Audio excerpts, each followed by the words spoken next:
If you look at this question, again, this question is a question which was asked in the IIT, is it okay, or the JEE, IIT or the JEE, okay. Now see this, again this question's nature is called infinitely nested function, it is called whole root, see. Now in the last root, that is the last value, that is infinite value, it will have infinite roots on top, infinitely nested function this is. So what we'll do, what we'll do, this part is there, now this part, we'll call it as y, this part we'll call it as y, okay. Say, for easiness, let's call this as y. That is, I can say now, root over 4 minus 1 divided by 3 root 2 into root over 4 minus 1 divided by 3 root 2 into root over 4 minus 1 divided by 3 root 2. Like this, it continues, like this, it continues, this is equal to y. So I can write a square root of 4 minus 1 divided by 3 root 2 times. See, this is an infinitely nested function. This also will act like y only now. So into y, right? Into y. That is also equal to, what is it? Into y. That is also equal to y. Correct or not? Why?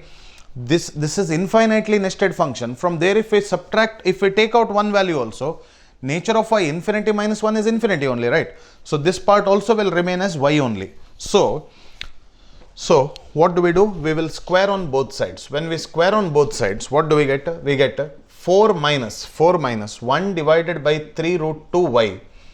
That is equal to y square. So 12 root 2 minus y, that is equal to 3 root 2 y square. So I can say 0 is equal to 3 root 2 y square plus y minus 12 root 2 is equal to 0. So this is nothing but a quadratic equation. Compare with 0 is equal to ay square plus by plus c. So this implies a is equal to 3 root 2, b is equal to 1, c is equal to minus 12 root 2. So y is equal to minus b plus or minus square root of b square minus 4ac divided by 2a. So y is equal to minus 1 plus or minus square root of b square minus 4ac, minus into minus will be plus, 4 3s are 12, 12 2s are 24, 24 into 2 will be 48 divided by 6 root 2, correct. So y is equal to minus 1 plus or minus 7 divided by 6 root 2. So answer for y cannot become negative, right, because it is inside a square root. Answer is obtained after taking the square root. Answer cannot become negative. This implies y is equal to minus 1 plus 7 divided by 6 root 2. So your answer to the question will be 1 divided by root 2, right? So y value is equal to 1 divided by root 2.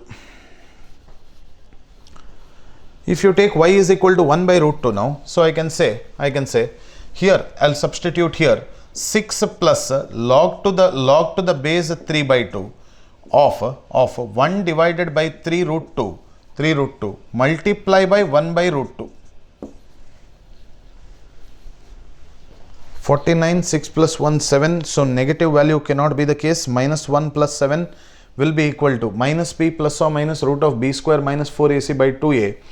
So 3 root 2 the whole square plus y minus 1 squaring on both sides, 4 minus, correct or not?